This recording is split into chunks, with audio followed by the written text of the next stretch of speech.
Good evening, it's Adam here again with another quick instant movie review for you. So tonight I caught Drop. This is the latest film from director Christopher Landon. What's this all about? Well, Violet, played by Megan Fahey, is a widowed mother who has suffered from an abusive husband, Blake, who died of a suicide. She has now started dating again after a number of years, leaving her young son, Toby, at home in care with her sister, Jen. Violet is meeting this bloke, Henry, at this high-rise palette, this really schwanky restaurant.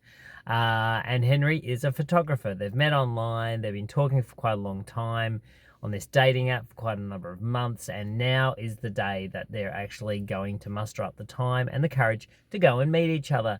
All was going quite well. Violet meets a whole heap of characters on the way in, the front desk person, the bartender, the pianist, someone else going on a blind date, someone waiting for his sister.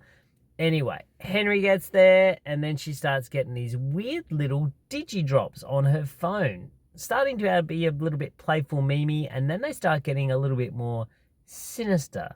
And that's when the film starts to turn. Henry starts to notice the change in Violet, and Violet has to do everything she can to keep the man at the table, to follow the instructions being given to her through these digi-drops, and hopefully keep her and everything that she loves alive. Will it work? Oogie boogie. I guess you're going to have to see the film to find out. This is very much a Hitchcockian, set in one place kind of a film. So this is, one location, something happening, one character trying to keep it all together. And again, this is directed by Christopher Landon, who did Happy Death Day to You, We Have a Ghost, and Freaky, which I absolutely loved. Actually, I've loved all of his films. This is from writers Julian Jacobs and Chris Roach. Their last film that they did together was Fantasy Island. Oh my God. And Truth or Dare, which is kind of in a similar wheelhouse to this, with a little bit shocky, schlocky, horror-y, kind of thriller-y kind of elements going on. There is no horror in this film. Let me be very clear. When the Blumhouse thing comes up on the screen, normally you think this is going to be a horror film. This is not a horror film. This is 100% a thriller.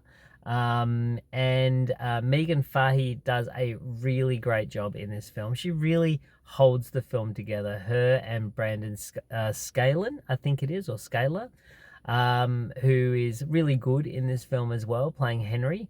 It really does become a little bit of a two-hander with all these other supporting characters thrown in on the outside. So this becomes a case of not so much a whodunit, it's a whodunit type of a situation, because this is a real-time mystery playing out, with someone being the perpetrator, controlling every move that Violet has to make in order to have certain things happen.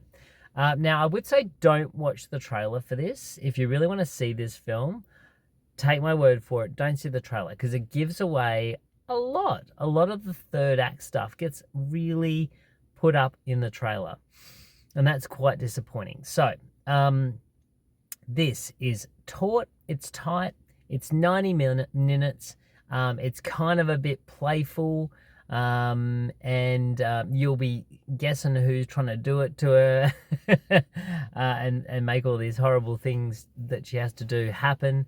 I could kind of see a few things coming from a mile away, but maybe that's just through watching a lot of these types of films. I'm not really sure, but overall, I really enjoyed Drop.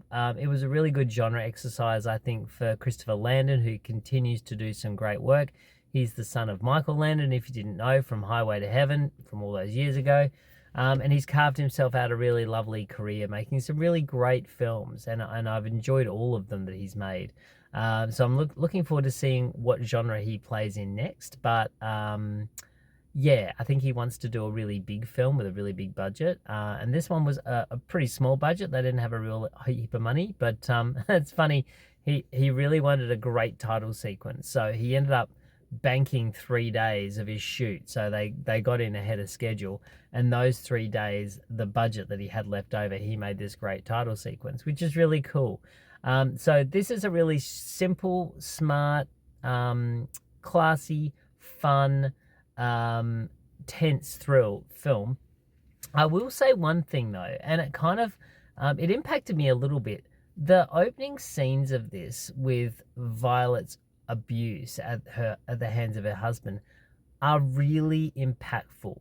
So if you have suffered from an abusive relationship, the first few scenes in this are really full on, and even the last couple of scenes in this are really full on.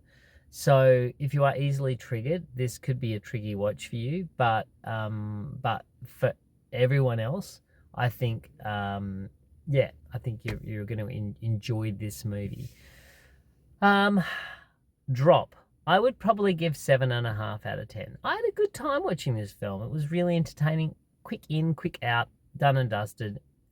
Christopher Landon, please keep making your films because I'm really enjoying them. What is your favorite whodunit film or whodunit film? Maybe there is another whodunit film. Comment below, let me know. I'd be really interested to find out if there's another one of these similar. Obviously very Hitchcockian, this one. But yeah, let me know if you've got one. Comment below, let me know. Also, please subscribe, tell your friends, tell your family, tell if they've got a family, tell them. Hopefully it doesn't go any further than that. But yeah, we look forward to catching you all next time here in my car.